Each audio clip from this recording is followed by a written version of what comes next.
Hello. In this video, we're going to focus on what I think you'll agree are some very important topics: diversity, equity, and inclusion in the metaverse. We could easily spend hours talking about these things, but since we only have a few minutes, let's get started.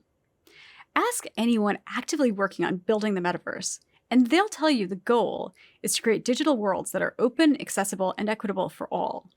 But one barrier to that vision is accessibility.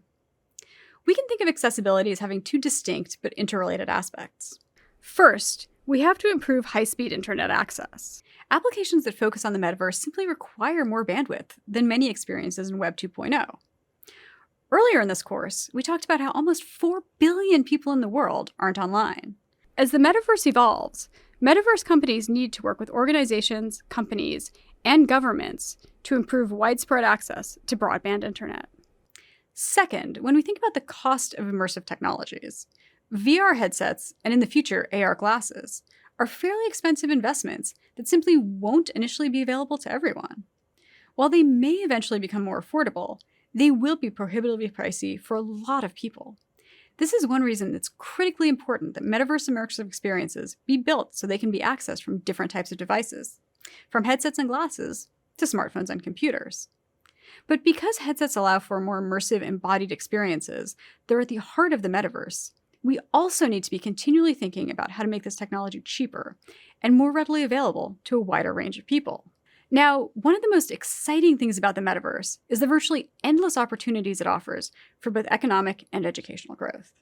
You've already explored money and learning in the metaverse in other modules, but let's dig into how they can make for a more diverse and equitable digital world. Think about a time when you weren't able to pursue something, whether that was a job, a degree, or even a dream.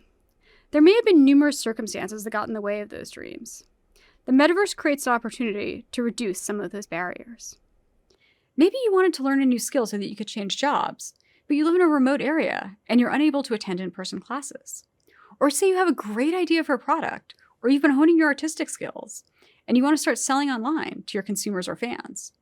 Or you've dreamed of taking a course on a certain topic, but the university where the professor teaches is halfway around the world. Now, of course, you can do many of these things online right now, but the immersive nature of the metaverse offers significantly enhanced options for hands-on learning and the potential for marketing opportunities through metaverse channels and services. For example, OpenBrush is an art program that lets users draw and paint together in VR, no matter where they are. And the language training app Immerse allows you to practice your language skills in practical situations, and also includes live learning with a teacher as an avatar. Because distance is irrelevant in the metaverse, that is, we can be physically anywhere in the world as we engage in immersive virtual experiences without having to travel, we can now be present in ways we never could before. We know that cost is a barrier for a lot of people, whether we're talking about having the financial means to learn something or build a business. When we combine broader access to information and immersive opportunities with experiences that can be accessed from a variety of devices, the metaverse will allow more people to be empowered both economically and educationally, if we can create access to hardware for as many people as possible. Now, you've already explored safety in another part of this course, but it plays a significant role when it comes to issues of diversity, equity, and inclusion as well. As we build the metaverse, we must work to enhance safety for all people. One way we can do this is by allowing people the freedom of self-expression.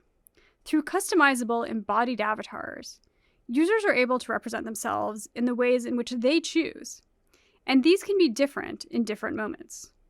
All over the world, people are living in places where personal expression, such as gender identity or sexual identity, is unwelcome or makes them feel unsafe.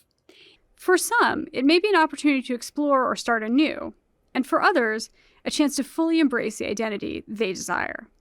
In the metaverse, the choice is theirs. The freedom of self-expression through avatars in the metaverse enables us to give users options and the ability to control their experiences. Avatar technology needs to include a wide variety of clothing, facial features, body shapes and sizes, options for people with disabilities, and skin tones. A truly diverse, equitable, and inclusive metaverse requires that the people building it, from the foundational technologies to the spaces and experiences that we engage in, are diverse. According to a report from the U.S. Equal Employment Opportunity Commission, the high-tech sector is, compared to the overall private industry, dominated by white men. More than 83% of tech firm executives are white, and only 20% are women. People of color are woefully underrepresented in the high-tech sector. As we try to build a safer, more equitable environment in the metaverse, it is essential that we work to address issues faced by marginalized communities online so we don't repeat them. All companies must make it a priority to create spaces and experiences that are safe and inviting for everyone, and specifically for those from marginalized communities. Dulce Barrega is a digital creator and experience designer who's been producing interactive content for more than 2 decades. In 2022, at the 5th annual Black Tech NOLA, a conference focused on raising awareness around building an accessible and equitable technology talent pipeline, she participated in a panel with other women of color on women in virtual reality. I was very encouraged, she told us of that experience, because I saw so many young people who understood that they had to dive really deep into being a technologist to really hone the craft of the metaverse and virtual spaces. For Dulce, social justice movements have had a strong influence on the changing mindset when it comes to the inclusion of people of color over the last few years in virtual spaces. She believes that culturally significant movements like Black Lives Matter have led to the creation of more inclusion initiatives at tech companies, opening the door to more technologists of color, who in turn have more influence over culture and representation in the metaverse.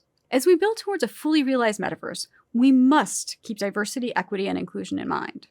A virtual world that is accommodating, accessible, and inviting for people of all colors, ethnicities, genders, sexual orientations, abilities, geographic locations, and economic backgrounds must be built both for and by those people. I hope you'll consider to explore ways in which you can make the metaverse more diverse, equitable, and inclusive. Everyone needs to do our part, because after all, the metaverse is for everyone.